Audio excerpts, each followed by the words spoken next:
after one or two more calls on the subject of Rishi Sunak's warning that Vladimir Putin will not stop at the Polish border in the unhappy event of him conquering Ukraine. Cormac is in Kennington, a regular contributor to LBC on this issue, not least because he used to be a former senior civil servant working in precisely this field. Cormac, what's your answer to this question? James, good morning and thank you. My answer to this question is Rishi Sunak is absolutely correct. Could I just tell a very, very brief story? Over 7 years ago, when I was working as a special communication advisor to the foreign minister of Ukraine, I spoke to the editor of a British broadsheet. It was The Guardian, and this is still online. And the editor said, we would really like to know what advice the foreign minister would give other foreign ministers and other people in government across Europe about Russia. And I held the pen, as one does, on that op-ed, but the headline of that op-ed, which is still online, is Putin will not stop at Ukraine in his desire to put the Russian Empire back together.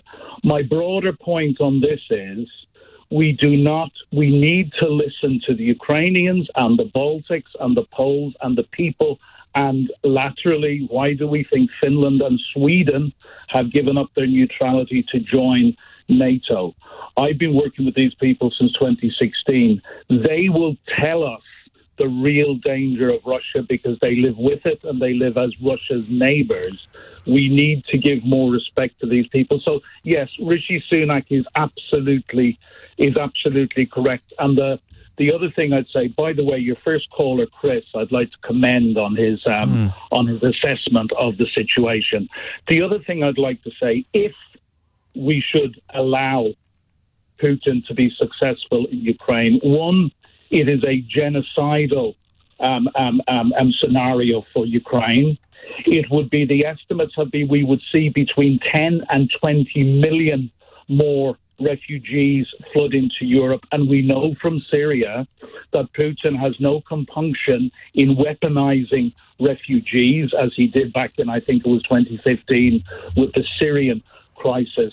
So, the whole Russian hybrid warfare is aimed at destabilizing Europe. And the final thing, James, is if that horrible scenario were to happen and Putin were to be allowed succeed in Ukraine, it would embolden North Korea, it would embolden Syria and Iran, but in particular, I believe it would embolden China to go full in on Putin's side. And then we have a serious situation. But speak to the people in the Baltics who are NATO members, who are more fearful than they have been for a generation. They are very, very fearful.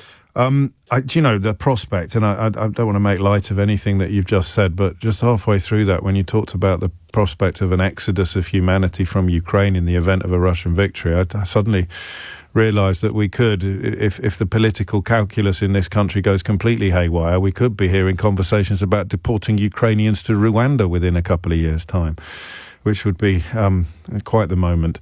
What about the specifics of Poland, Cormac? The idea that expansionism and Putin go hand in hand, and you're quite right to refer us to the people of the eastern neighbourhoods, the Baltics, but Poland itself much better placed than Ukraine to resist a Russian offensive. And I mean, I guess I'm asking about the argument that, yes, Putin's imperial ambitions will not end with Ukraine, but Poland wouldn't be on the top of the list. Well, I'm not sure about that, James. Okay. Poland is a powerful military force and a member of NATO. But I go back, and I apologise that I can't take the chap's name off the top of my head. But it was the Polish president Pavel, or probably. prime minister. Yes. At the end of last year... Oh, sorry, Andrzej Duda. Said, the fastest way to a third world war was to allow Putin succeed in Ukraine. So I think that about sums up the Polish position. I don't think anybody in the eastern neighbourhood, the Baltics, Poland, or Finland and Sweden, would have complete confidence in NATO and Article 5 should Putin succeed in Ukraine. We have the added fear now that can we rely on America as a reliable security partner? If Trump were to get back in, I would say definitely not. Yes. But I think there are even question marks with the Biden administration and Jake Sullivan as national security advisor. There is a sense that there seems to be a fear among some of actually defeating Russia. Questions of appetite for that battle then. And if you would, a quick word on why you think the urgent need that let's focus on the UK, not America. Why is Rishi Sunak, better late than never is a powerful phrase and one that no doubt Volodymyr Zelensky would subscribe to today with regard to British aid, British support. Better late than never. But just why so late? Well, the need for this has been clear for months. Why have we only just delivered it now? Sorry, James. At the risk of going against you on this, Britain has been one of Ukraine's greatest allies from the very start. And I'll declare no fan of this particular government for sure. But the latest announcement, the 500 million additional funding, you feel that's on schedule? You don't feel that has come a little late? Not necessarily. Fine. We already announced earlier on this year that we were, I think, donating 300 million more than last year to Ukraine aid. So this is additional aid. Whether it has been prompted and made easier by the approval of the 61 billion, I really don't know. But I think in fairness, we have got to say, and it's a national thing, it's not just a political thing, that Britain has been from the very start among the staunchest supporters of Ukraine. So I'm not sure that our government warrants criticism on that particular point. Well, that's nice, isn't it? What a lovely thing to hear in the context of all the days when it warrants more criticism than we can manage to squeeze into 3 hours. And so right on all counts, right to do it, not belated, and right to warn that Poland could be next. James, I spoke to 5 military veterans out in Berlin, Ukrainians who had fought since 2014. I was doing some work with them, with Ukraine's ambassador to Berlin, who's a personal friend.